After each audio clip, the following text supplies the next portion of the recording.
আমার নবী বলে সাহাবীরা রে তোমরাই শুধু এতিম,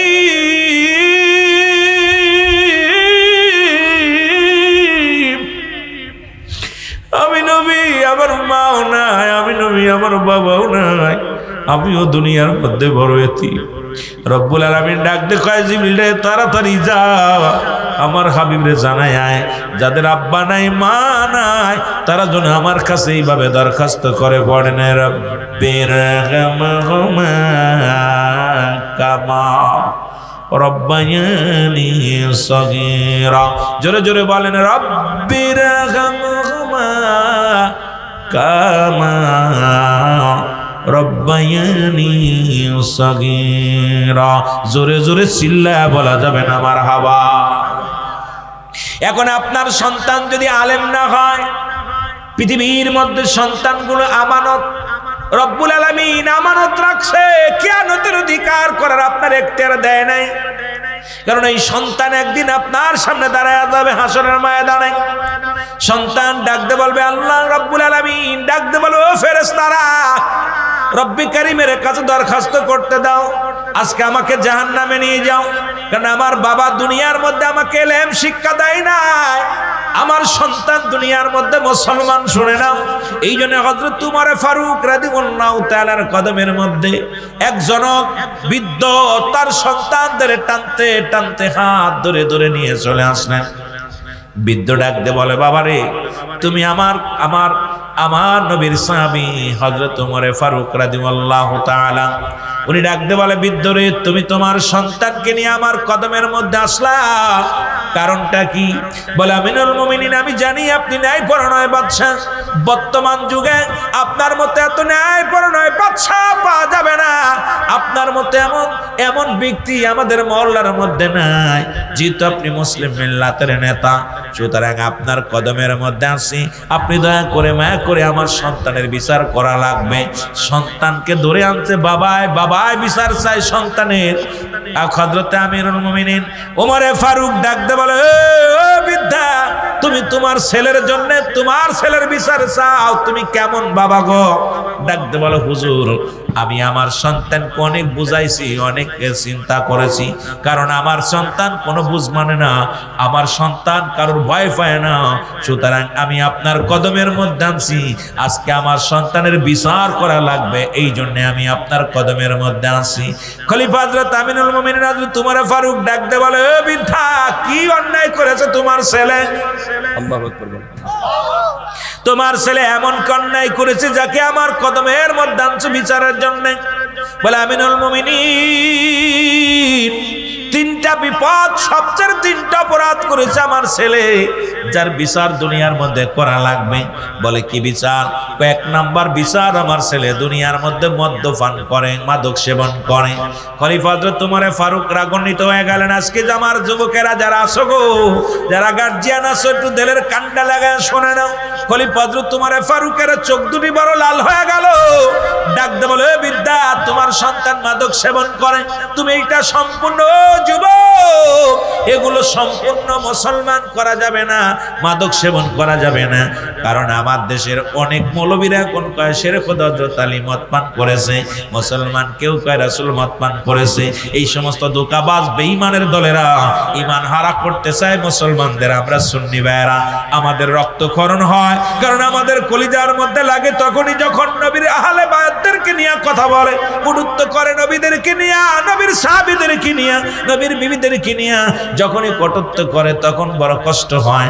মুসলমান শুনে নাও, এই জন্য হলো সুন্নাতুল জামাতের ভাইয়েরা, এর জন্য আমরা প্রতিবাদ জানাই এই সমস্ত মুনাফিক থেকে সাবধান। জোরে জোরে চিল্লায় বলেন ঠিক কিনা? বলে এক নাম্বার অপরাধ সে মাদক সেবন করে, দুই নাম্বার অপরাধ সে মানুষ হত্যা করছে। পৃথিবীর মধ্যে দুই নাম্বার অপরাধ আমার ছেলে মানুষ হত্যা করছে, তিন নাম্বার অপরাধ আমার ছেলে জিনাকারী। এই তিনটা অপরাধ আমার ছেলে করেছে। খলিফা হযরত ওমরে ফারুক চোখ দুটি বড় বড় ডাক দিয়ে তাকায় বলে, ও যুবক, তুমি কি জানো না মানুষ হত্যা মহাপাপ? তুমি কি জানো না নেশা করা যাবে না, এটা পাপ? ও যুবক, তুমি কি জানো না জিনা করা মহাপাপ? তবে তুমি এত বড় অন্যায় করেছো, বিচার হবে দুনিয়ার মধ্যে, কঠোর বিচার হবে। এবার হযরতে খলিফা হযরত আমিরুল মুমিনিন ওমরে ফারুক ডাক দিয়ে বলে, ও যুবক, তুমি যে অন্যায় করেছো দুনিয়ার মধ্যে এত কঠোর শাস্তি, যেহেতু তোমার বাবা আমার কদমের মধ্যে আনছে, তোমাকে তোমার কঠিন বিচার হবে। খলিফা হযরত ওমর ফারুক যখন বললেন, বলা পর সঙ্গে সঙ্গে যুবক ডাকতে বলে, হুজুর বেয়াদবি মাফ করবেন, আমি জানি আপনি ন্যায়পরায়ণ বাদশাহ, আপনার দরবারে আমি ন্যায় বিচার পাবো। যখন আমার আব্বা জান ঘুম থেকে ওঠা পার বলল খলিফা হযরত ওমরের কদমে যেতে হবে, আমি তখন বাধা দিই নাই, সঙ্গে সঙ্গে আপনার কদমের মধ্যে আইসি। হুজুর আজকে আপনি বিচার করবেন, বিচারে যে রায় হবে রায় মেনে নিলাম, তবে নেওয়ার আগে একটা দাবি, আমার বিচারের আগে আমার বাবার বিচারটা করা লাগবে। জোরে জোরে চিল্লায়া বলা যাবে না আল্লাহু আকবার। সন্তান দুনিয়ার মধ্যে বাবার বিচার চায়, বাবা সন্তানের বিচার চায়। ও যুবক, খলিফা হযরত ওমর ফারুক রাদিয়াল্লাহু তাআলা উনি ডাকতে বলেন, যুবকরা তুমি কার বিরুদ্ধে অভিযোগ জানাও? তুমি কি জানো না তোমার বাবা, তুমি তোমার বাবার বিরুদ্ধে অভিযোগ করো? জি হুজুর, আমি আমার বাবার বিরুদ্ধে অভিযোগ করি। খলিফা হযরত ওমর ফারুক আরো ক্ষিপ্ত হলেন, সন্তান বাবার বিরুদ্ধে অভিযোগ করেছে। খলিফা হযরত ওমর ফারুক রাদিয়াল্লাহু তাআলা আরো কেন যেন ক্ষিপ্ত হয়ে গেলেন, ডাকতে বলে, বালক রে, তুমি কার বিরুদ্ধে অভিযোগ করো? কার বিরুদ্ধে? তুমি আমার কাছে নালিশ দাও। তুমি কি জানো না ওই পিতামাতা কত বড় নিয়ামত, পৃথিবীর মধ্যে কত বড় রহমত, কত বড় সম্পদ, তুমি কি জানো না? আরে আমি খত্তাবের বেটা, বাবার আদর পাই নাই, বাবার ভালোবাসা পাই নাই, আর তুমি সেই বাবার বিরুদ্ধে অভিযোগ করো? এই দুনিয়ার মধ্যে গুরুতর অপরাধ করছো, সুতরাং তুমি তোমার বাবার বিরুদ্ধে আনিত অভিযোগ উগ্র করো। এটা তুমি এখন উগ্র করো, না হলে তোমার বিচার হবে। এবার যুবক ডাকতে বলে, হুজুর আমি যা বলছি সত্য বলেছি, কারণ আপনার কদমের মধ্যে ন্যায় বিচার পাবো, কারণ আমি জানি আপনি ন্যায়পরায়ণ বাদশা, এই জন্য আপনার কাছে আমার বাবার বিরুদ্ধে অভিযোগ করলাম। কয় কি অপরাধ? বলে হুজুর আমি যে পাপ করেছি, এই পাপের শাস্তি কি আপনি আমারে জানায়া দেন। কয় বাবা, 1 নাম্বার তুমি জিনা করেছো, জিনার শাস্তি পৃথিবীর মধ্যে যদি কোনো যুবক, পৃথিবীর মধ্যে যদি কোনো যুবক জিনা করে, যুবক দিলের কান্ডা লাগা শোনো, আমার মা বোনেরা শোনো, যদি পৃথিবীর মধ্যে যদি কোনো যুবক, কোনো যুবতী, যদি অবিবাহিত নারী, অবিবাহিত পুরুষ যদি জিনা করেন, অবিবাহিত নারী, অবিবাহিত পুরুষ যদি জিনা করে, শাস্তির বিধান হলো দুনিয়ার মধ্যে 100 ডোরা তার গায়ের মধ্যে মারতে হবে।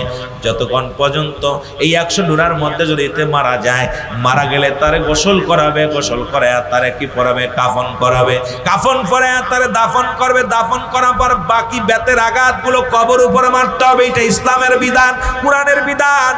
যুবক, আজকে সমাজের মধ্যে বিচার নাই, এইগুলো হলো ইসলামের বিধান। আর যদি কোনো বিবাহিত নারী, বিবাহিত পুরুষ যদি জিনা করে, পৃথিবীর মধ্যে যদি কোনো বিবাহিত নারী, বিবাহিত পুরুষ যদি জিনা করে, ইসলামের বিধান হলো পৃথিবীর মধ্যে মুসলমান তাকে সর্বপ্রথম নাভি পর্যন্ত, এই বুক পর্যন্ত মাটি নিচেই পুঁততে হবে, এরপরে তাকে কঙ্কাল নিক্ষেপ করতে হবে। যতক্ষণ পর্যন্ত মৃত্যুবরণ না করে ততক্ষণ পর্যন্ত পাথর কঙ্কাল ছুঁড়ে মারতে হবে। মৃত্যুবরণ নিশ্চিত হয়ে গেছে, আমার দেশে অসংখ্য মানুষ এই জিনায় লিপ্ত হয়, অসংখ্য মানুষ মাদকে লিপ্ত হয়, অসংখ্য মানুষ খারাপ কাজে লিপ্ত হয়েছে। যুবক বন্ধুরা শুনে নাও, এবার যদি কোনো বিবাহিত নারী যদি জিনা করে, যতক্ষণ পর্যন্ত নারী বা পুরুষ জিনা করছে, ও প্রমাণ আছে মানুষের, মুসলমান, এই মানুষটার বিচার হবে। যতক্ষণ পর্যন্ত মৃত্যুবরণ না করে ততক্ষণ পর্যন্ত তার গায়ে কঙ্কাল ছুঁড়ে মারতে হবে, তাকে মৃত্যু না ঘটা পর্যন্ত মারা বন্ধ হবে না। নিশ্চিত যখন মারা গেছে শুনবেন, তখন সঙ্গে সঙ্গে তাকে খুঁজে উত্তোলন, মাটি থেকে উত্তোলন করবেন।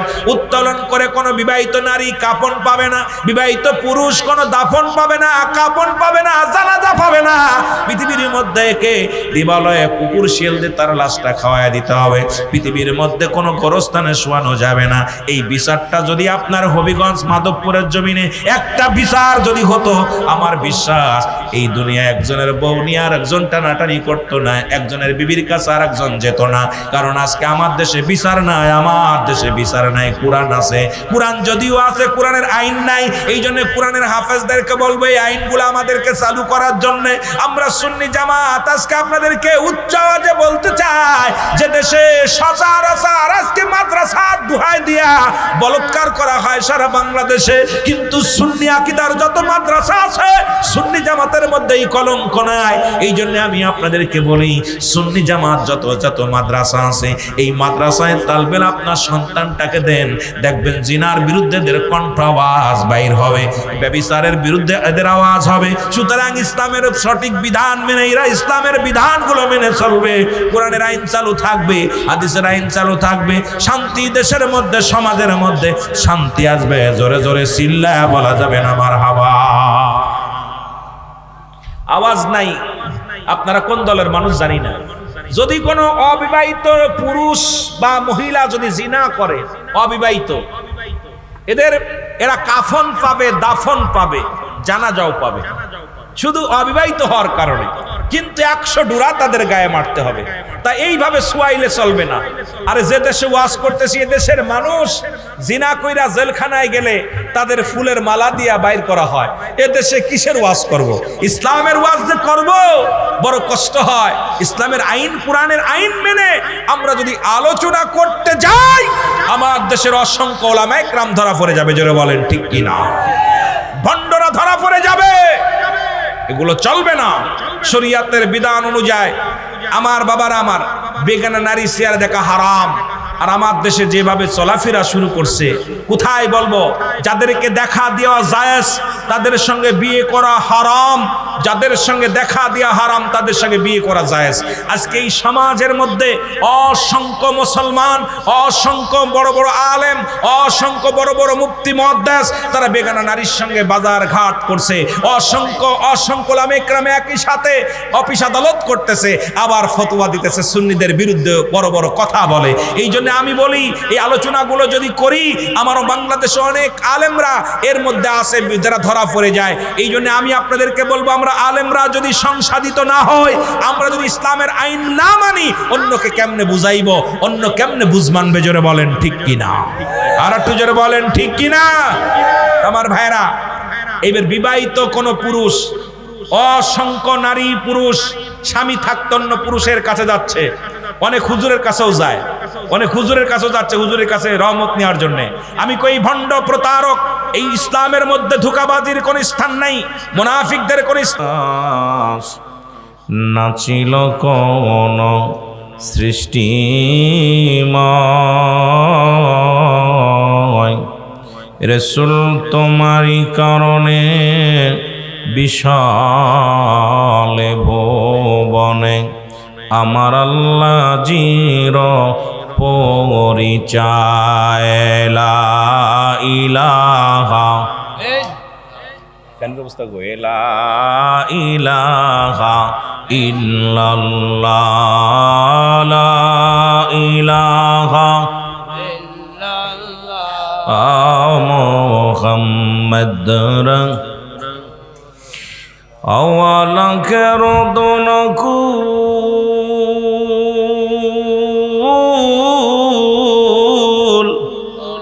আমার নবীজি সৃষ্টির মূল,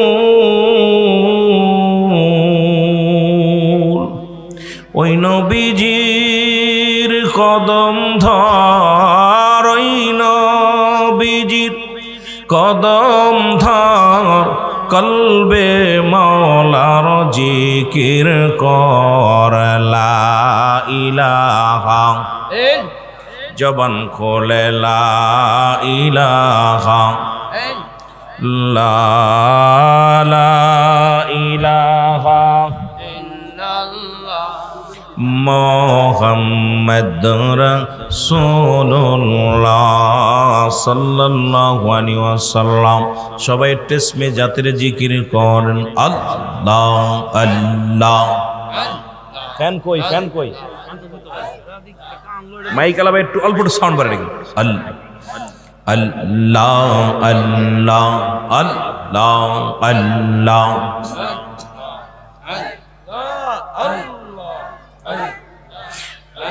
আরে আল্লাহ আল্লাহ ডাকো রে মন আল্লাহ কর সাধনা আল্লাহ আল্লাহ।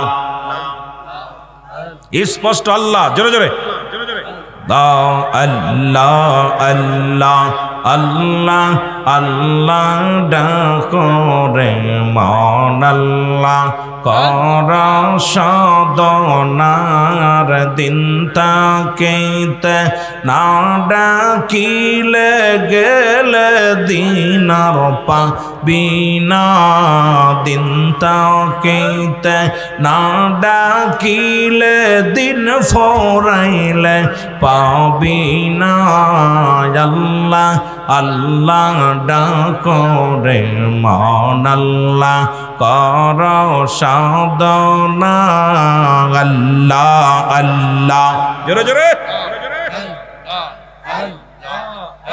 এই রে আসমান জমিন গ্রহ তারা আল্লাহর জিকির করে তারা। আসমান জমিন গ্রহ তারা আমার মাওলার জিকির করে তারার মানুষ হইয়া তোমরা কেন আল্লাহর জিকির করনা।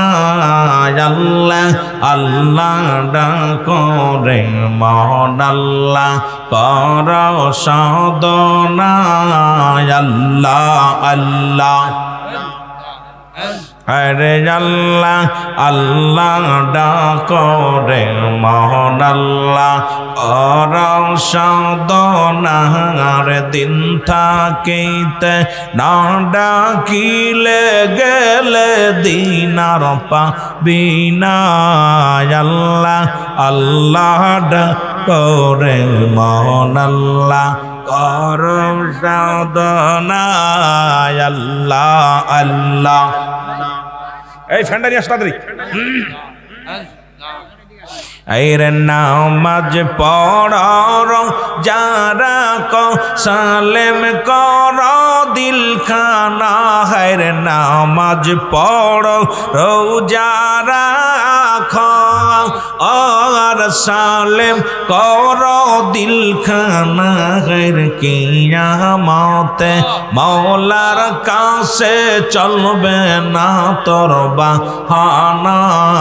আল্লাহ আল্লাহ ডাকো রে মন আল্লাহ কর সাধনা আল্লাহ আল্লাহ আল্লাহ আল্লাহ। আইরে বেনামাজি সকল কর শয়তান দজক তাদের ঠিকানা। হায়রে বেনামাজি ঘুষ কর শয়তান দজক তাদের ঠিকানা। আল্লাহ আল্লাহ ডাকো রে মন আল্লাহ কর সাধনা আল্লাহ আল্লাহ আল্লাহ আল্লাহ।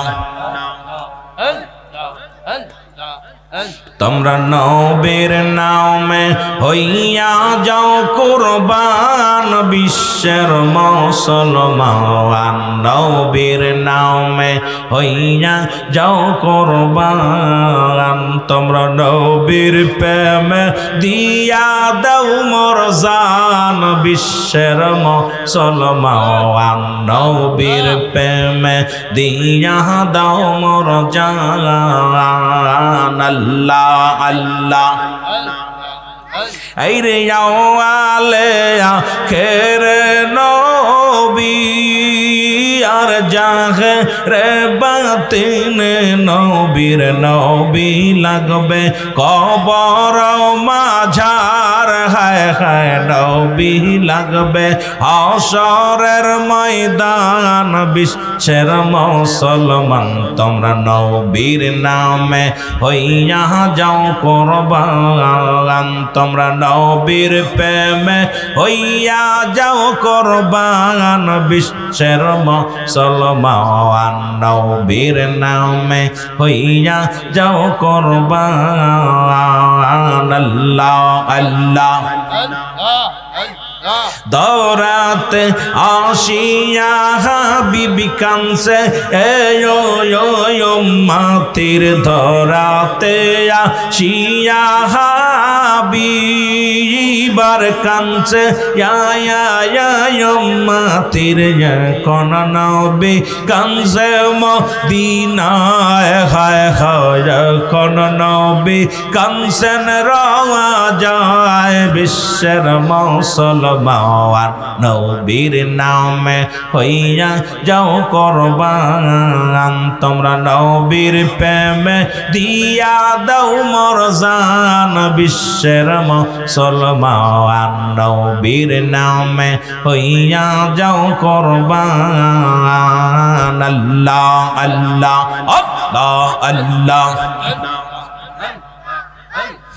লা ইলাহা ইল্লাল্লাহু মুহাম্মাদুর রাসূলুল্লাহ সাল্লাল্লাহু আলাইহি ওয়াসাল্লাম বালাগাল উলাবি কামালিহি কাশাওয়াত তুজা বিজামালিহি حسنت جميع خصاله صلوا عليه وعليه كلمة توحيد رسليخا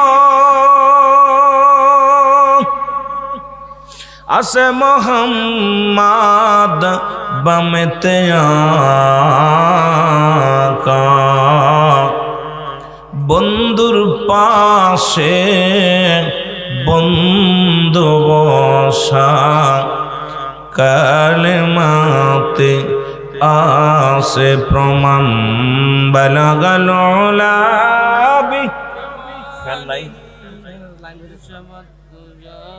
এটা হাত পাকা নিয়ে হাসনাত জামিয়া খাসালিহি সাল্লাল্লাহু আলাইহি ওয়া আলিহি আলহামদুলিল্লাহ জোরে চিল্লায় বলুন আলহামদুলিল্লাহ। সমস্ত প্রশংসা সেই মহান রব্বুল আলামিনের দরবারে যে রব্বে করিম আজকের এই 14তম বাৎসরিক সুন্নি মহাসম্মেলন রব্বুল আলামিন আজকে জামিয়া গাউসিয়া সুন্নিয়া মাদ্রাসা এতিমখানা কমপ্লেক্সের আজকের এই বাগবাড়ি তেলিওপাড়া মাধবপুর রব্বুল আলামিন ইয়ামুল জুম্মার রাত এই পবিত্র রাতে আপনাকে আমাকে শুরু থেকেই এই জান্নাতের বাগানে বসার মতো সুযোগ দান করলো। উচ্চ কণ্ঠ আওয়াজ দেবেন আলহামদুলিল্লাহ। আজকের এই মাহফিল থেকে সালাম ও কদমসি জানাই কুল কায়নাতের নবী নবীদের নবী রাহমাতাল লিল আলামিনের পুত পবিত্র কদম মোবারকে। সালাম ও কদমসি জানাই বাংলাদেশের অসংখ্য হক্কানি ওলি আল্লাহদের কদম মোবারকে, যেহেতু যাদের কথা আল্লাহ পাক কোরআনুল কারীমের মধ্যে সূরা ইউনূসের মধ্যে 11 নম্বর পারা 62 নম্বর আয়াত আল্লাহ নিজেই ঘোষণা করেন আলা সাবধান নিচালা ইন্নাউদুল্লাহি আল্লাহর তরফ থেকে যারা ওলি হয় লা নাই খাউফুন শব্দের অর্থ ভয়, ওরা যদি অবস্থান করে হুমাদের উপরে হেজানুন তাদের কোনো চিন্তা নাই ভাবনা নাই। মেরকাত শরে মেরকাতের 10ম খণ্ড 722 নম্বর পৃষ্ঠা তাফসীরুল মান 5ম খণ্ড 524 নম্বর পৃষ্ঠা রাসূল পাক সাল্লাল্লাহু আলাইহি ওয়াসাল্লাম বয়ান করেন আলা সাবধান নিচালা ইন্নাউদুল্লাহি আল্লাহর তরফ থেকে যারা ওলি হয় লা ইয়ামুত তাদের মৃত্যু নাই। অসংখ্য আল্লাহর ওলি জমিনের মধ্যে শুয়ে আছেন, প্রত্যেকের পুত পবিত্র কদম মোবারকে জানাই সালাম। সালাম জানাই আজকের মাহফিলের সম্মানিত সভাপতি জনাব মোহাম্মদ পারভেজ হোসেন চৌধুরী সাহেব, জনাব মোহাম্মদ বলু মিয়া সাহেব, আজকের মাহফিলের সভারত্ন যিনি জনাব হযরত মাওলানা শরীফুল ইসলাম আজিজ আল কাদরি সাহেব সহ আজকে যারা সহসভাপতি আছেন, যারা প্রধান অতিথি হিসেবে আছেন, ওলামায়ে দিগার, ওলামায়ে ইকরাম, এখানে অনেকের নাম আছে, সকলকে জানাই মোবারকবাদ ও সালাম। আসসালামু আলাইকুম ওয়া রাহমাতুল্লাহি ওয়া বারাকাতুহু। এই বেটা, তোমার ফ্যান আনতে আনতে আমার জীবন শেষ, আমি ঘামে গেলে আমার গলাটা ভেঙে যাবে, তো তাড়াতাড়ি নিয়ে ফ্যানটা নিয়ে আসতে বলছি। তো বিশেষ করে যেটা বলতেছিলাম, আজকের মাহফিলে ওলামায়ে ইকরাম, অসংখ্য ওলামায়ে ইকরাম, রব্বে কারিম আজকে কারি মাওলানা মিজানুর রহমান আজিজি আল কাদরি সাহেবের বাসভবনে তারি মাদ্রাসার বাৎসরিক মাহফিলে অসংখ্য ওলামায়ে ইকরামের নাম পোস্টারে আছে এবং অসংখ্য ওলামায়ে ইকরাম আজকের এই মাহফিলে হাজিরা আল্লাহ দান করেছেন। জোরে বলুন আমিন, আরো জোরে চিল্লায় বলুন আমিন। তা বিশেষ করে আমি গুনাহগার, আমি নালায়েক, রব্বুল আলামিন দুই চারটে কথা বলার সুযোগ যেন আপনাদের মাঝে সুযোগ দান করেছে। রব্বুল আলামিন যেন সুন্দর ভাষায় আপনাদেরকে দুইটা চারটা কথা যেন শোনাইতে পারি, আল্লাহ যেন সেই তৌফিক দান করে। সকল বলুন আমিন। মহব্বতের সঙ্গে দুরূদ শরীফ পড়েন আল্লাহুম্মা। আমি আমার ভিতরে গেলে গেছে, তো অবস্থা খারাপ, গলা ভাঙা শুরু গেছে। ওয়ালা আলি সাইয়্যিদিনা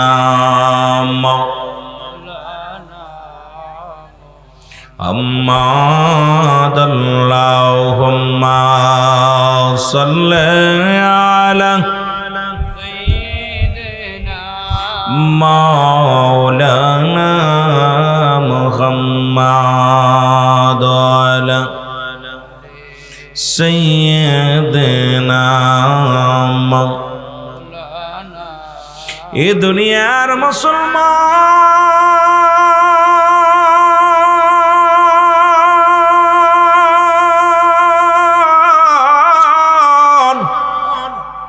আল্লাহ রাব্বুল আলামিন রিয়াজুল জান্নাহ বেহেশতের বাগান, এই জান্নাতের বাগানে আসার মতো, বসার মতো সুযোগ দান করল। এ সময় কত মানুষ জেলখানায়, কত মানুষ হাসপাতালে, কত মানুষ মৃত্যু শয্যায় সজ্জিত। রব্বুল আলামিন আপনাকে আমাকে জেলখানায় নেন নাই, হাসপাতালে নেন নাই, রব্বুল আলামিন পৃথিবীর কোথাও অন্য কোনো কাজে নেন নাই। সুন্দর পরিবেশ, রিয়াজুল জান্নাহ বেহেশতের বাগানে বসার মতো সুযোগ দান করল। রাসূলুল্লাহর ঘর হলো মসজিদ, মুসলমান মাদ্রাসা, আল্লাহর ঘর হলো মুসলমান মসজিদ, আর রিয়াজুল জান্নাহ বেহেশতীদের বাগান হলো রিয়াজুল জান্নাহ বেহেশতের বাগান। এই আজিমুশান রিয়াজুল জান্নাহ বেহেশতের বাগান জোরে জোরে চিল্লায় বলা যাবে না মারহাবা। আমার ভাইরা, আমার বন্ধুরা, আমি যে কথাগুলো বলি দিলের কান্ডা লাগা শোনো গো। পৃথিবীর মধ্যে একমাত্র কিতাব কোরআনুল কারীম, যার কোনো ভুল নাই, যার কোনো তুলনা নাই। পৃথিবীর মধ্যে যত কিতাব রব্বে কারীম, এই পৃথিবীর মধ্যে যে মানুষের দ্বারা যে কিতাবগুলো লেখা হলো, রব্বে কারীমের পাঠানো কিতাব, আসমানি কিতাবের মধ্যে সর্বশ্রেষ্ঠ কিতাব মানব জাতির জন্যে। আমি মনে করি মুসলমান যখনই বলে মানব জাতির জন্যে কোরআন, আমার তখন একটু মনে মনে কেন যেন একটু ভালো লাগে না। কেন লাগে না? এর মধ্যে বুঝতে কোনো বাকি নাই। কারণ বর্তমান যুগে অসংখ্য ওলামায়ে কেরাম এই কোরআনের ভুল ধরার জন্যে, কোরআনকে মুসলমান কোরআনের ভুল ধরার জন্যে, কোরআনকে ভুল ব্যাখ্যা দিয়া কোরআনকে পৃথিবী থেকে মানুষের মাঝে, এ মুসলমান মানুষের মাঝে তাকে ভুল ধরানোর জন্যে কিছু উলামা কেরাম উঠে পড়ে লাগছে। আমার আল্লাহ বলেন কোরআনুল কারীমের মধ্যে, যালিকাল কিতাবু লা রাইবা ফীহি। জোরে জোরে চিল্লায়া বলা যাবে না মারহাবা। আল্লাহ বলেন এটা সেই কিতাব যার মধ্যে কোনো সন্দেহ নেই, এটা সেই কিতাব যে কিতাব রব্বে কারীম পাঠাইলো।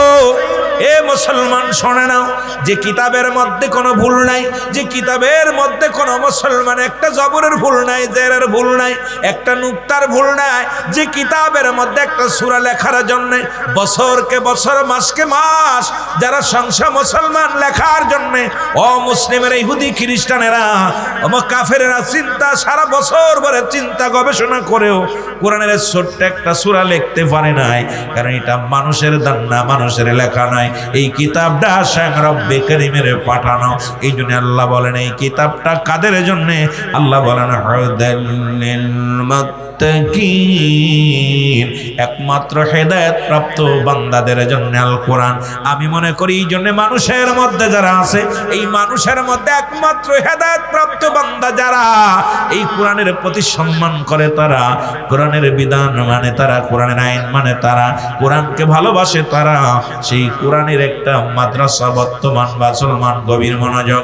এই তেলিয়াপাড়ার জমিনের মধ্যে, মাধবপুরের জমিনের মধ্যে আমার শ্রদ্ধেয় ভাই জনাব হযরত মাওলানা আব্দুল মুসলমান মিজানুর রহমান আজিজি সাহেব সেই কোরআনের একটা মাদ্রাসা করেছে, যে কোরআনের একটা হরফ যদি কোনো ব্যক্তি তেলাওয়াত করে 10টা নেকি তার আমলনামায় লেখা হয়। পৃথিবীর এমন কোনো কিতাব নাই, পৃথিবীর এমন কোনো মুসলমান গ্রন্থ নাই যা পড়লে সব হয়, যা পড়লে গুনাহ মাফ হয়, যা পড়লে মর্যাদা বাড়ে। কারণ হাফেজ শব্দের অর্থ হেফাজতকারী, আর যারা এই মাদ্রাসায় লেখাপড়া করে কোরআন যত পড়বে তত তাদের মর্যাদা বেড়ে যাবে। সেই কোরআন হলো আমার রব্বে কারীমের নিয়ামত, আমাদের আপনার জন্য পাঠাইছে। একমাত্র হেদায়েত প্রাপ্ত বান্দারাই কোরআনের আমল পাবে, কোরআনকে মানবে, সম্মান করবে, ভালোবাসবে। জোরে জোরে চিল্লায় বলেন ঠিক কিনা?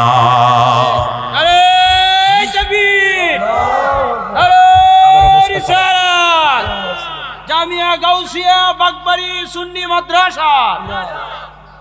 এ মুসলমান গভীর মনোযোগ, যে কথাগুলো বলি লক্ষ্য করে শোনেন। এই কোরআনের হাফেজদেরকে ভালোবাসলে, কোরআনের পাখিদেরকে ভালোবাসলে তার কত দাম, তার কত মর্যাদা, তার কত বড় মর্যাদারা শুনে তিনি বসবেন। এই পৃথিবীর মধ্যে একজন দুর্দাস্য ডাকাত, যিনি কোরআনের পাখিদেরকে ভালোবাসার কারণে এই জগৎ বিখ্যাত একজন আল্লাহর ওলি হয়ে গেলেন। তেনার নাম হলো ডাকাত বসির উদ্দিন। জোরে জোরে চিল্লায় বলেন মারহাবা। একটু জোরে চিল্লায় বলো মারহাবা। নাম কি? ডাকাত বসির উদ্দিন। এ আমার ছাত্র ভাইরা, এ আমার গার্জিয়ান ভাইরা, খুব লক্ষ্য করে শুনবেন। আমি আলোচনার ময়দানে আমি চাচ্ছি কোরআনের মর্যাদা, কোরআন সম্পর্কে একটু কথা বলার পরই, হাফেজদের বিষয়ে কথা বলার পরই সময় পেলে আমি অন্যদিকে আলোচনা যাব। নাম হলো ডাকাত বসির উদ্দিন। নাম কি? ডাকাত বসির উদ্দিন। তৎকালীন জামানায় 40 জন ডাকাতির সর্দার ছিল ডাকাত বসির উদ্দিন। প্রতিনিয়ত ডাকাতি করতে যায়, মানুষের মাল হরণ করে, মানুষের সম্পদ কেড়ে আনে। এই মানুষটা একদিন ডাকাতি করতে যায়, আল্লাহ রাব্বুল আলামিন তাকে একটা সতীসাথী নারী দান করেছিল। এই নারীটা আমার বাবারা, আমার বন্ধুরা, আমার সৎ নারী, সৎ আদর্শবান একজন স্ত্রী রব্বুল আলামিন তারে দান করেছিল। তবু বসির উদ্দিন পরিবর্তন হয় নাই। কিন্তু একজন মাদ্রাসার তালবে ইলম দ্বারা এই জগতের মধ্যে রব্বে কারীম এমন পরিবর্তন করালেন, যিনি সর্বশেষে আল্লাহর ওলি হয়ে গেলেন। জোরে বলেন না মারহাবা। ডাকাত বসির উদ্দিন ডাকাতি করার জন্য রওনা দিলেন। এবার 40 জনের ক্যাপ্টেন, 40 জনের কমান্ডার হলো ডাকাত বসির উদ্দিন।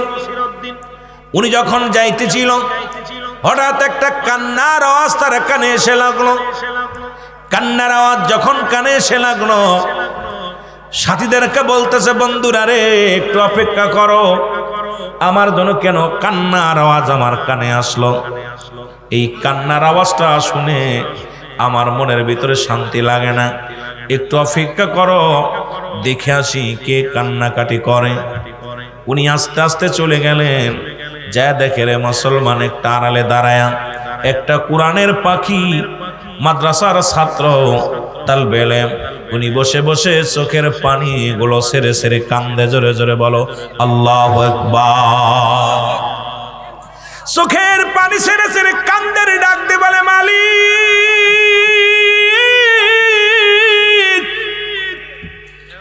তুমি আমার মাকে দুনিয়া থেকে লয়ে গেছো গো,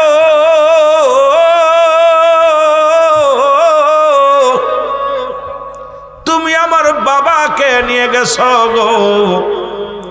আল্লাহ, আমি পৃথিবীর মধ্যে বড় এতিম, এই পৃথিবীর মধ্যে আমার মা নাই, আমার বাবা নাই, এই দুনিয়ার মধ্যে আমি কেমনে তোমার কোরআনটাকে মুখস্থ করব, কেমনে তোমার কিতাব পড়ব? কারণ আমি তো গরিব মানুষ, এই কিতাব যে আমি পড়ব, কিতাব যে আমি মুখস্থ করব, খোদা তোমার বিধান, তোমার কোরআনটাকে অত্যন্ত ভালোবাসি, কিন্তু গরিব হওয়ার কারণে তেলও কিনতে পারি না, পড়ালেখাও করতে পারি না রে আমার আল্লাহ। আল্লাহ, আমার নসিবে বুঝি কোরআনের পাখি হওয়া সম্ভব হবে না, আমার নসিবে বুঝি হাফেজ হওয়া সম্ভব হবে না। রব্বে কারীম,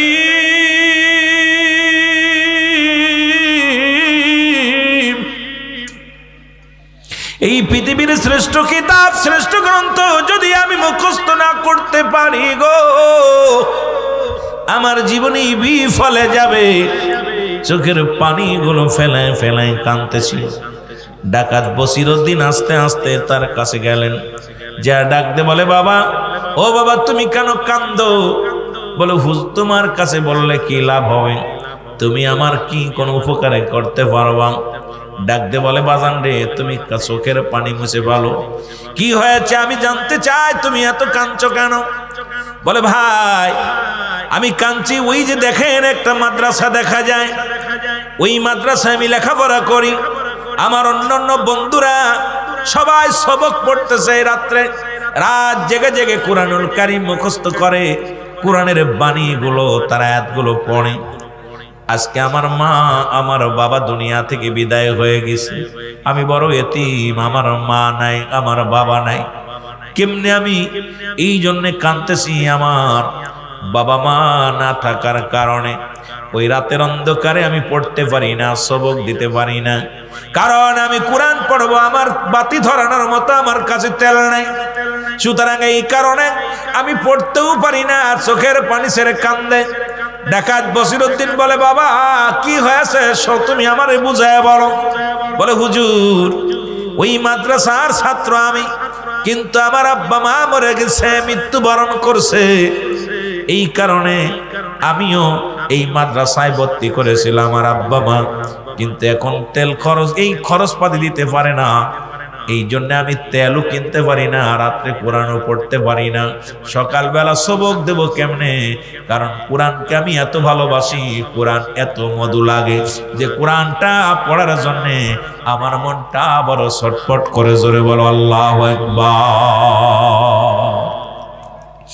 ও মুসলমান কি সাথে নিয়ে যাও কোরআন খানি, বলো ও মুসলমান দাঁড়াও দেখি, সাথে নিয়ে যাও কোরআন খানি।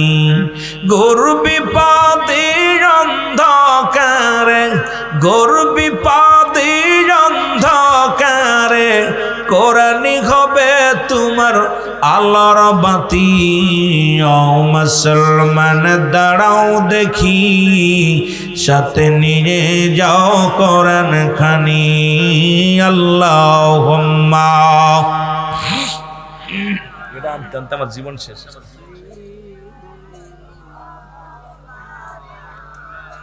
এই ফ্যানটা দেওয়ার মতো পরিবেশ নাই, আর আমি একটু করতে করতে জীবন শেষ হয়ে গেল, আপনি একটু একটু করতেছেন। ওয়ালা আলি সাইয়্যিদিনা, আরো জোরে বলেন আল্লাহুম্মা সাল্লি। এ ভাই দুরূদ শরীফ পড়া ভুলে গেলেন না আপনারা ফ্যানের সাথে? ওয়ালা আলি সাইয়্যিদিনা মুহাম্মাদ আল্লাহুম্মা সাল্লি আলা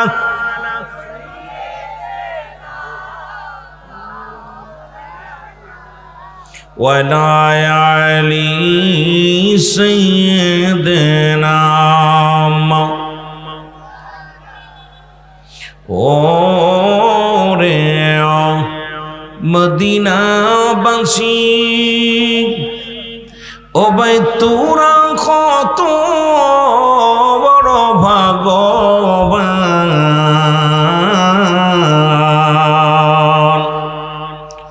তোমাদের মাঝে আগমন করছেন দুজাহানের পয়গম্বর আল্লাহুম্মা। অলরেডি নাকে নাকে কথা শিখেছে, নাকি নাকি ওয়ালা আলি সাইয়্যিদিনা। এ দুনিয়ার মুসলমান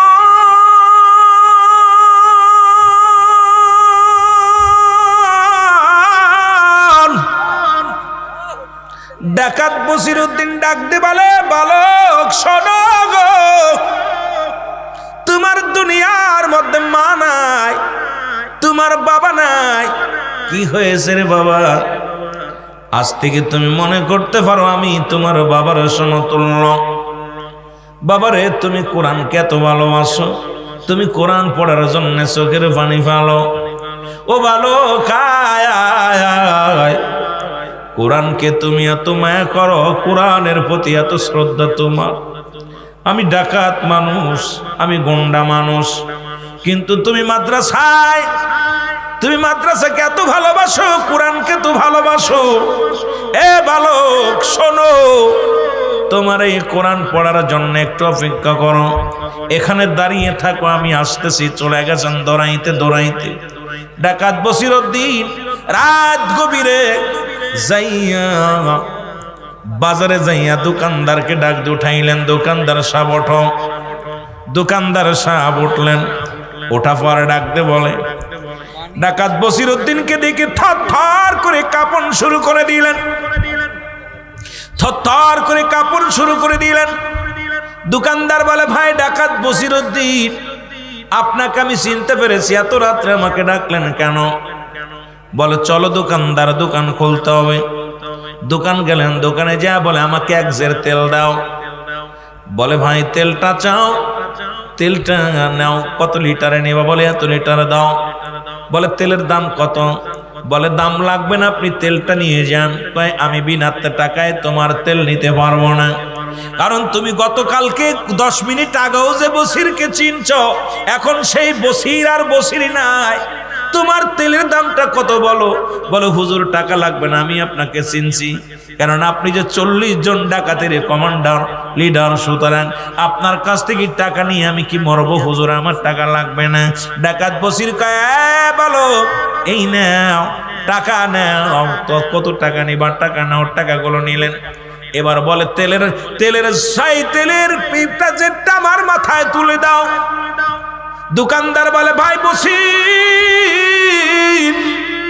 তেলের দাম যেহেতু দিলেন, তেলটা আমাকে একটু বহন করে নিতে দেন, আমি আপনার যেখানে পৌঁছায় দিতে বলেন আমি পৌঁছায় দিব। বসির কয়, না রে না, এই তেলটা আমার মাথায় উঠে দাও, আমি পাপী মানুষ, যাব আমি কোরআনের পাখির সাহায্য করার জন্যে। একজন কোরআনের পাখি পথের মধ্যে আমি পেয়েছি রে, কোরআন পড়ার জন্য। এই পাগল, এই কোরআনের পাখিরে আমি তেল দেওয়ার জন্য আসছি, আমার মাথায় উঠায় দাও। সঙ্গে সঙ্গে ওনার মাথার মধ্যে তেলের জেটটা উঠায় দিলেন। তেলটা নিয়ে চলে গেলেন। যা পর ডাকতে বলে, বালকরা এই নাও তেলের জেরে নাও।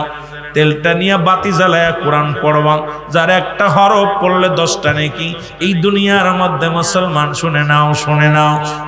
বালক, এই নাও, তুমি কোরআন মুখস্থ করবা, কোরআন শরীফ তুমি পড়বা। আল্লাহর কোরআন পড়ার জন্য আমি তোমাকে সহযোগিতা করলাম। ও বালক, আর চোখের পানি ফেলবে না। আজ থেকে তুমি কি করবা? কুরআনুল কারীম মুখস্থ করবা, আর যত খরচ আমি বহন করব, রব্বে কারীমের কাছে আমার জন্য দোয়া করবা। আমি আজ থেকে আর ডাকাতি করব না, কারণ কোরআনকে যারা ভালোবাসো যুবক শুনে নাও, খোদার কোরআনের প্রতি একবার যার মায়া আসে যাবে রে, এই সিনার মধ্যে যে কুরআনুল কারীম ঢুকাইলো এর মতো উত্তম মানুষ আর কে হবে রে দুনিয়ার মধ্যে। আমার বাজানেরা, এই কোরআনের পাখি হাত উঠায় কান্দার বলে, রব্বে কারীম, আমাকে যিনি কোরআন পড়ার জন্য সহযোগিতা করলেন, আল্লাহর কোরআন তোমার বিধান, আল্লাহ তোমার কিতাব পড়ার জন্য এই দুনিয়ার মধ্যে যে লোকটা আমাকে সহযোগিতা করল, এই পৃথিবীর মধ্যে তাকে তুমি একজন আল্লাহর ওলি বানায়া দিও। জোরে জোরে চিল্লায়া বলা যাবে না মারহাবা। ওরে কেউ বুঝিতে, আমার গলা অলরেডি বসে গেছে, আমি গেলে আমি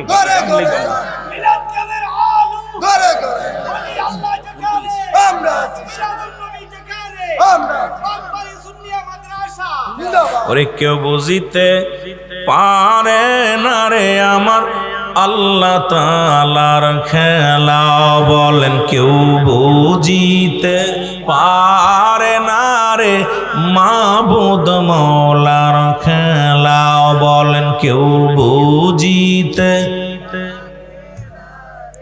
মাবুদ মওলার খেলা, দয়াল যারে ইচ্ছা তারে দিয়া মিলাই প্রেমেরি মেলা, কেউ বুঝিতে পারে না রে আমার আল্লাহ তাআলার খেলা, বলেন কেউ বুঝিতে পারে না রে মাবুদ মওলার খেলা।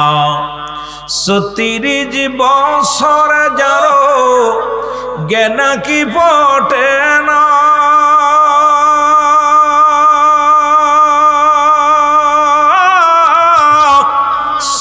মাসের কালের আবার পাই যে ১৬ আনারে দয়াল, পাই যে ১৬ আনা, দয়াল যারে ইচ্ছা তারে দিয়া মিলাই প্রেমেরি মেলা, কেউ বুঝিতে পারে না রে আমার আল্লাহ তাআলার খেলা, বলেন কেউ বুঝিতে পারে না রে আমার মাবুদ মওলার খেলা।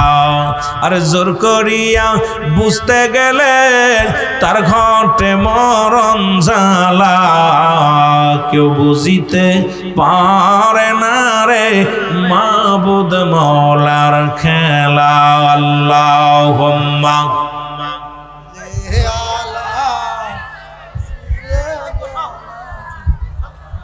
এ জোরে জোরে বলেন, আলি সাইয়্যিদিনা। এ দুনিয়ার মুসলমান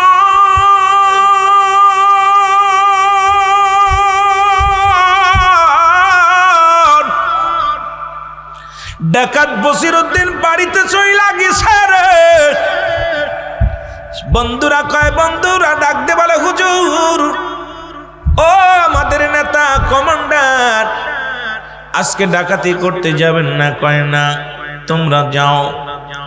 একজন কোরআনের পাখির সঙ্গে দেখা হওয়ার পরে আমার পরিবর্তন হয়ে গেছে আমার ইমানের, সুতরাং প্রতিজ্ঞা করেছি জীবনে আর কোনোদিন ডাকাতি করব না, জীবনের কারণ মাল হরণ করব না। বন্ধুরা রে, তোমরা যাও যাও যাও, আমি যাব না। এবার উনি বাড়িতে চলে গেলেন। বাড়িতে যা দেখে বিবি দুটি হাত উঠে দোয়া করে রব্বে কারীমের দরবারে, ডাকতে বলে, মাবুদ, পৃথিবীর মধ্যে আমি স্ত্রী হইয়া তোমার দরবারে ফরিয়াদ করি, আল্লাহ তুমি আমার স্বামীকে হেদায়েত দান করো, আল্লাহ আমার স্বামীকে তুমি ঈমান দাও, আমার স্বামী যেন দুনিয়ার অন্যায় কাজ ছেড়ে দিয়া তোমার গোলাম হয়ে যায়, আল্লাহ তোমার পাগল হয়ে যায়। ঘরের মধ্যে দরজায় যখন টাচ করে আওয়াজ দিছে, আল্লাহ সঙ্গে সঙ্গে ও যুবক, সঙ্গে সঙ্গে এবার স্ত্রী ঘরের দরজা খুলে দিয়ে বলে, স্বামীরে আপনি কেন ফিরে আসলেন? আজকে ডাকাতি করতে যান নাই? বলে, না রে বিবি না, কারণ আমি আর জীবনে কোনোদিন ডাকাতি করব না।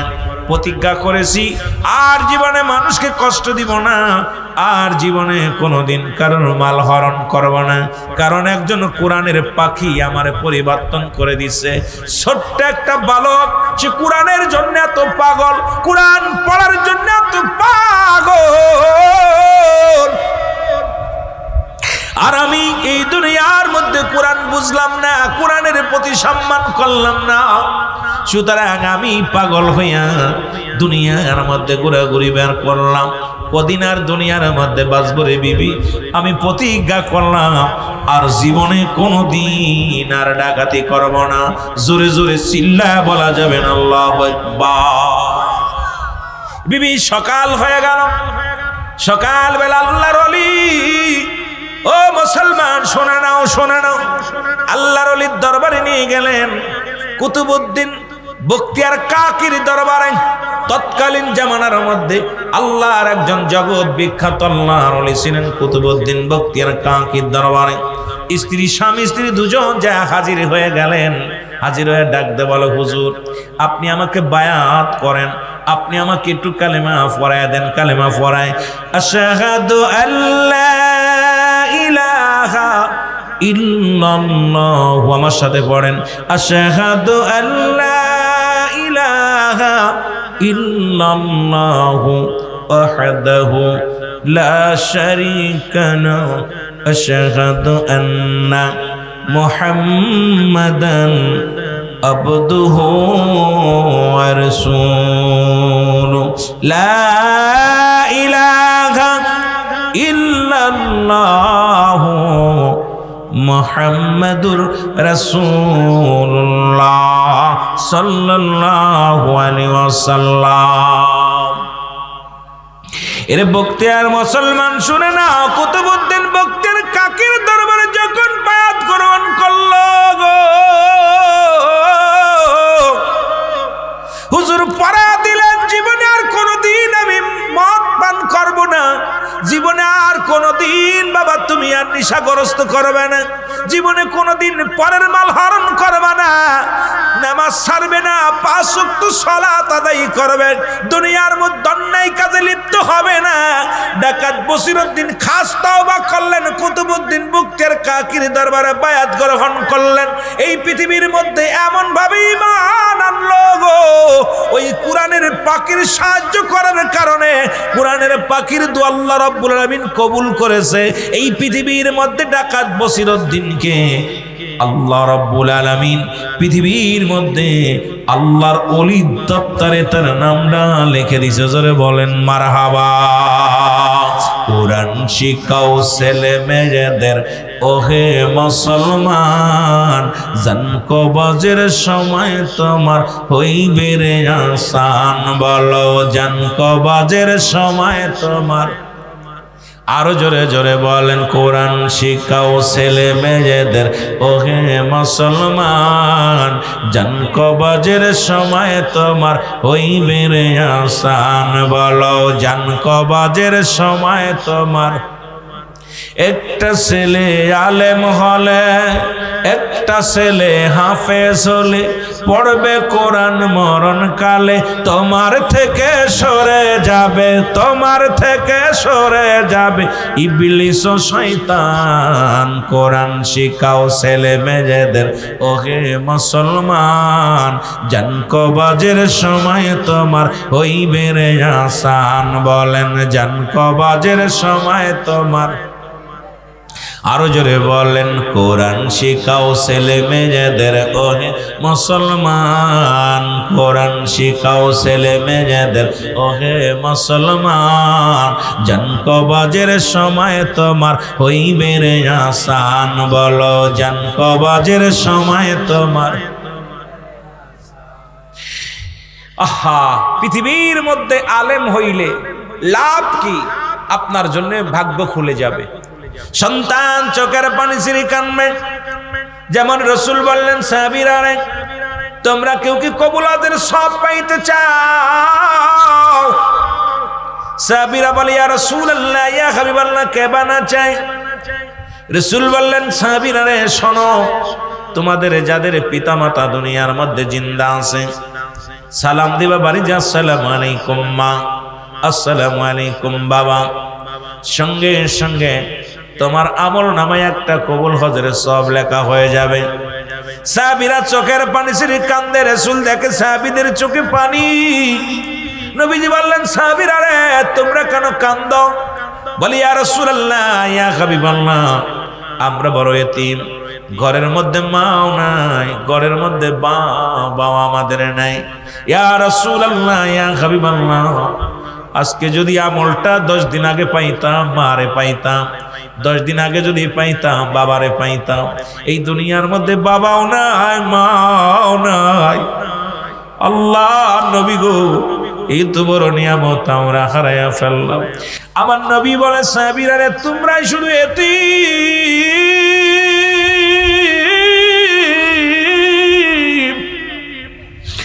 আমি নবী, আমার মাও নাই, আমি নবী, আমার বাবাও নাই, আমিও দুনিয়ার মধ্যে বড় এতিম। রব্বুল আলামিন ডাক দে কয়, জিবরিল রে তাড়াতাড়ি যা, আমার হাবিবরে জানায় আয়, যাদের আব্বা নাই মা নাই তারা যেন আমার কাছে এইভাবে দরখাস্ত করে পড়ে না, রব্বির রহমহুমা কামা রব্বায়ানি সগীরা।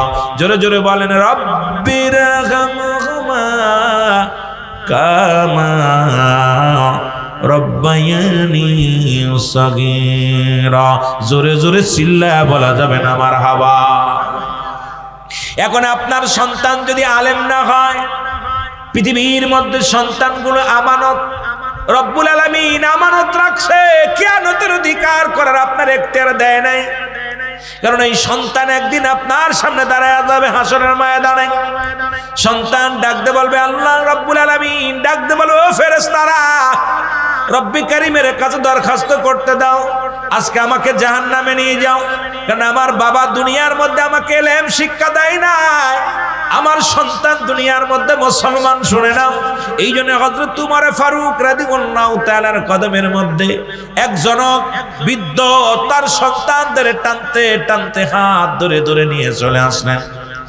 বৃদ্ধ ডাকতে বলে, বাবারে তুমি আমার আমার আমার নবীর সাহাবী হযরত উমর ফারুক রাদিয়াল্লাহু তাআলা। উনি ডাকতে বলে, বৃদ্ধ রে তুমি তোমার সন্তানকে নিয়ে আমার কদমের মধ্যে আসলা, কারণটা কি? বলে, আমিনুল মুমিনিন, আমি জানি আপনি ন্যায়পরায়ণ বাদশা, বর্তমান যুগে আপনার মতো এত ন্যায়পরায়ণ বাদশা পাওয়া যাবে না, আপনার মতো এমন এমন ব্যক্তি আমাদের মহল্লার মধ্যে নাই। যেহেতু আপনি মুসলিম মিল্লাতের নেতা, সুতরাং আপনার কদমের মধ্যে আসি, আপনি দয়া করে মায়া করে আমার সন্তানের বিচার করা লাগবে। সন্তানকে ধরে আনছে, বাবায় বাবায় বিচার চাই সন্তানের। হযরত আমিরুল মুমিনিন ওমর ফারুক ডাকতে বলে, ও বৃদ্ধা, তুমি তোমার ছেলের জন্য তোমার ছেলের বিচার চাও, তুমি কেমন বাবা গো? ডাকতে বলো, হুজুর আমি আমার সন্তানকে অনেক বুঝাইছি, অনেক চিন্তা করেছি, কারণ আমার সন্তান কোনো বুঝ মানে না, আমার সন্তান কারোর ভয় পায় না, সুতরাং আমি আপনার কদমের মধ্যে আনছি, আজকে আমার সন্তানের বিচার করা লাগবে, এই জন্য আমি আপনার কদমের মধ্যে আনছি। খলিফা হযরত আমিনুল মুমিনিন হযরত উমর ফারুক ডাকতে বলে, ও বৃদ্ধা, কি অন্যায় করেছে তোমার ছেলে? আল্লাহু আকবার বলেন। তোমার ছেলে এমন অন্যায় করেছে যাকে আমার কদমের মধ্যে আনছে বিচারের জন্য। বলে, আমিনুল মুমিনিন, 3টা বিপদ, সবচেয়ে 3টা অপরাধ করেছে আমার ছেলে, যার বিচার দুনিয়ার মধ্যে করা লাগবে। বলে, কি বিচার? 1 নাম্বার বিচার, আমার ছেলে দুনিয়ার মধ্যে মদ্যপান করে, মাদক সেবন করে। খলিফা হযরত উমর ফারুক রাগান্বিত হয়ে গেলেন। আজকে যে আমার যুবকেরা যারা আছো গো, যারা গার্জিয়ান আছো, একটু দিলের কান্ডা লাগায় শোনে নাও। খলিফা হযরত উমর ফারুকের চোখ দুটি বড় লাল হয়ে গেল। ডাকতে বলে, বিদ্যা বাচ্চা তোমার সন্তান মাদক সেবন করে, তুমি এটা সম্পূর্ণ যুবক, এগুলো সম্পূর্ণ মুসলমান করা যাবে না, মাদক সেবন করা যাবে না। কারণ আমার দেশের অনেক মৌলবীরা কোন কয় শেরে খোদা হযরত আলী মদ পান করেছে, মুসলমান কেউ কয় রাসূল মদ পান করেছে।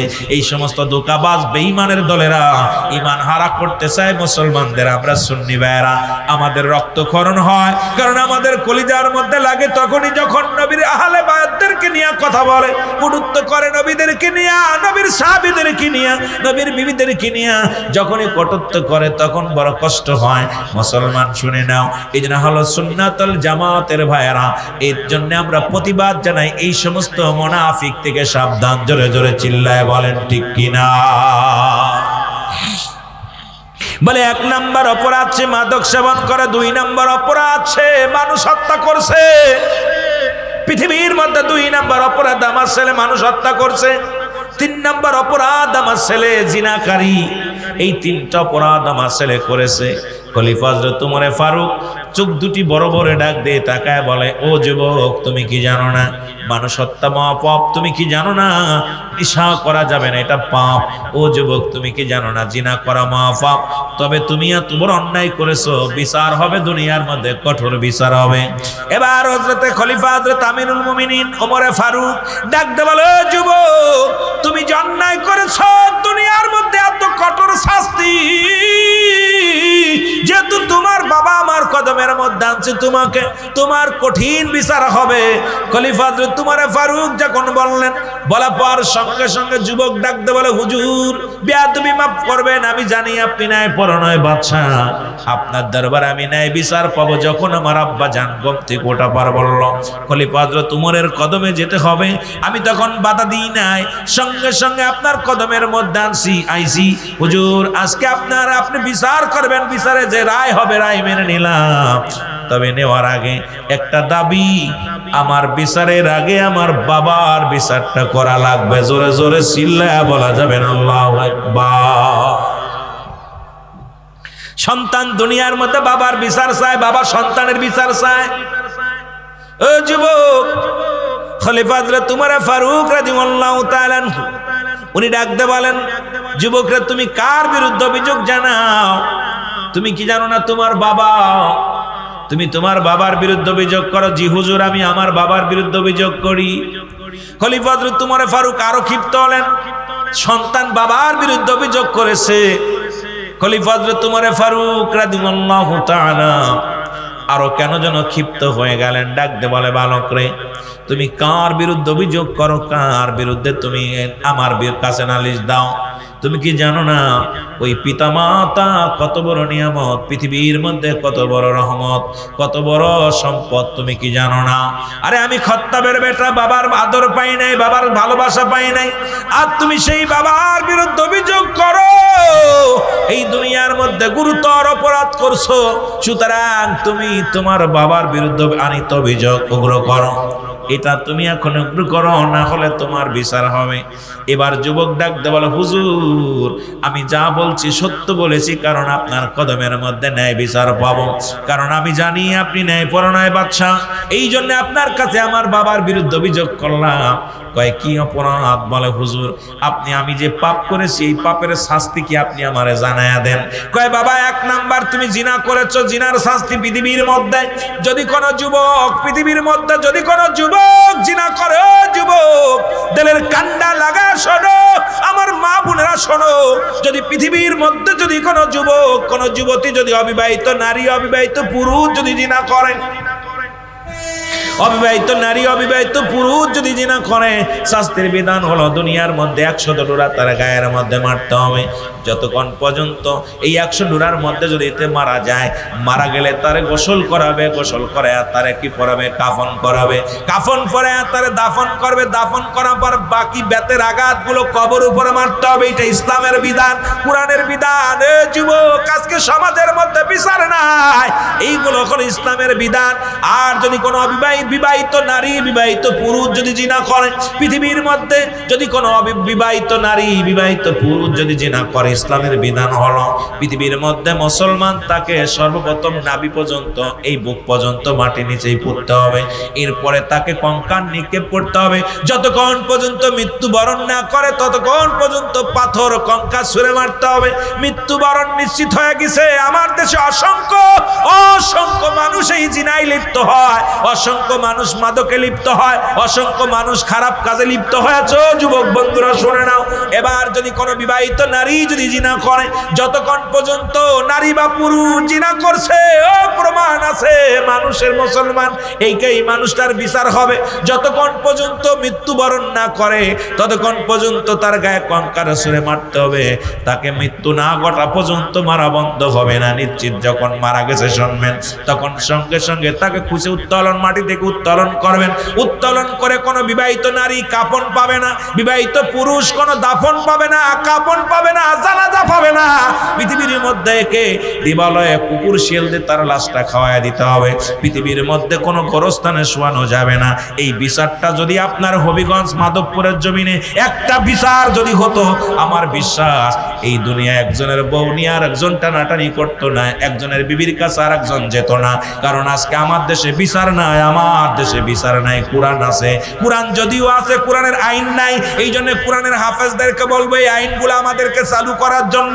আমরা সুন্নি জামাত আজকে আপনাদেরকে উচ্চ আওয়াজে বলতে চাই যে দেশে সচরাচর আজকে মাদ্রাসা দুহাই দিয়া বলৎকার করা হয় সারা বাংলাদেশে, কিন্তু সুন্নি আকীদার যত মাদ্রাসা আছে সুন্নি জামাতের মধ্যে এই কলঙ্ক নাই।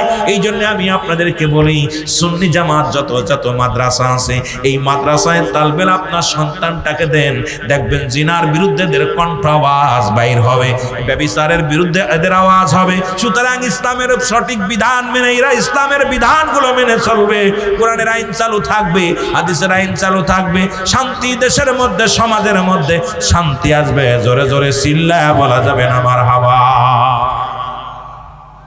আওয়াজ নাই। আপনারা কোন দলের মানুষ জানি না, যদি কোনো অবিবাহিত পুরুষ বা মহিলা যদি জিনা করে, অবিবাহিত, এরা কাফন পাবে, দাফন পাবে, জানাজাও পাবে, শুধু অবিবাহিত হওয়ার কারণে। কিন্তু 100 ডুরা তাদের গায়ে মারতে হবে। তা এইভাবে সোয়াইলে চলবে না। আরে যে দেশে ওয়াজ করতেছি এ দেশের মানুষ জিনা কইরা জেলখানায় গেলে তাদের ফুলের মালা দিয়া বাইর করা হয়। এ দেশে কিসের ওয়াজ করব? ইসলামের ওয়াজ যে করব বড় কষ্ট হয়। ইসলামের আইন, কোরআনের আইন মেনে আমরা যদি আলোচনা করতে যাই, আমার দেশের অসংখ্য ওলামায়ে কেরাম ধরা পড়ে যাবে। জোরে বলেন ঠিক কিনা? ভণ্ডরা ধরা পড়ে যাবে। এগুলো চলবে না। শরীয়তের বিধান অনুযায়ী আমার বাবারা, আমার বেগানা নারী চেয়ারে দেখা হারাম।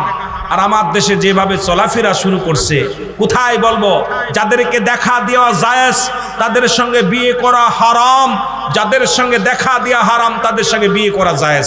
আজকে এই সমাজের মধ্যে অসংখ্য মুসলমান, অসংখ্য বড় বড় আলেম, অসংখ্য বড় বড় মুফতি মুহাদ্দিস তারা বেগানা নারীর সঙ্গে বাজার ঘাট করছে। অসংখ্য ওলামায়ে কেরাম একই সাথে অফিস আদালত করতেছে, আবার ফতোয়া দিতেছে, সুন্নিদের বিরুদ্ধে বড় বড় কথা বলে। এই জন্য আমি বলি এই আলোচনাগুলো যদি করি, আমারও বাংলাদেশে অনেক আলেমরা এর মধ্যে আছে যারা ধরা পড়ে যায়। এই জন্য আমি আপনাদেরকে বলবো, আমরা আলেমরা যদি সংসাদিত না হয়, আমরা যদি ইসলামের আইন না মানি, অন্যকে কেমনে বুঝাইব?